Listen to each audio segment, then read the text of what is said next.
Dok, ini kan gaya hidup tadi kan disinggung nih, jadi salah satu penyebabnya. Apa sih dok yang mungkin makanan apa sih yang paling menyebabkan gitu, meningkatkan risiko dari stroke ini? Minuman apa tuh dok yang bisa dicegah? Iya. Sebenarnya kalau ini kan sebenarnya pada pinter-pinter ya, udah pada tahu, cuman ya kita Diingatkan mengakui lagi. memang kita mesti ingetin lagi.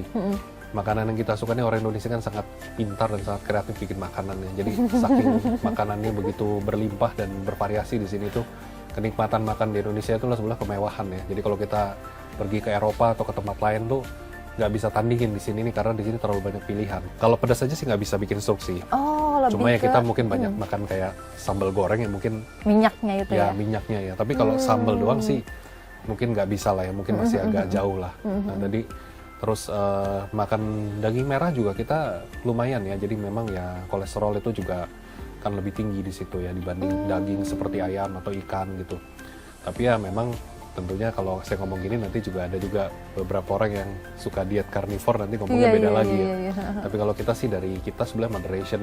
Kalau kita bukan vegetarian ya, kita makan ya secukupnya aja lah. Nah, terus makan makanan yang memang misalnya yang lain itu sebenarnya memang kalori tinggi ya. Jadi nggak harus yang memang sifatnya berminyak, tapi juga kalori tinggi yang gulanya tinggi atau karbohidrat yang kalori sangat tinggi itu memang buat kita jadi lebih gampang terkena obesitas. Dan itu memang bisa dibilang problematik ya. Obesitas itu juga risiko untuk terkena banyak hal. Kalau untuk minuman juga sama, minuman kita banyak juga minuman-minuman berkalori tinggi ya, dan juga dengan pengawet. Kadang beberapa orang ya, kalau misalnya dari ekonomi menengah ke bawah ada yang suka minum seperti itu, tiba-tiba nanti diperiksa udah kena gagal ginjal seperti itu. Jadi amat sangat disayangkan. Jadi gemuk dulu atau kena diabetes dulu, habis itu kena stroke, ujung-ujungnya kena juga gitu. Oh, tapi kopi dok biasanya kan banyak nih Gen Z yang Iya. kayak sehari nggak ngopi itu kayak mau pingsan kayaknya gitu. Nggak apa-apa dok? Ya, jadi kopi itu saya kasih kabar baiknya.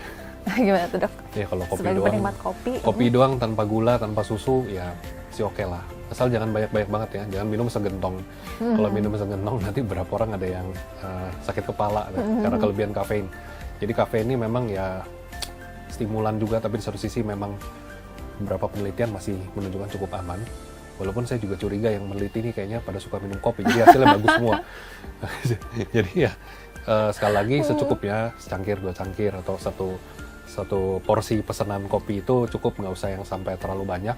Kita juga nggak harus tergantung dengan kopi kan, harus ada batasan juga. Tapi nggak sampai segitunya. Yang penting kita sering tensi, kita cek, kita punya heart rate segala macam, jantung aman segala macam, aman-aman aja ya. Download Tribun X sekarang, menghadirkan lokal menjadi Indonesia.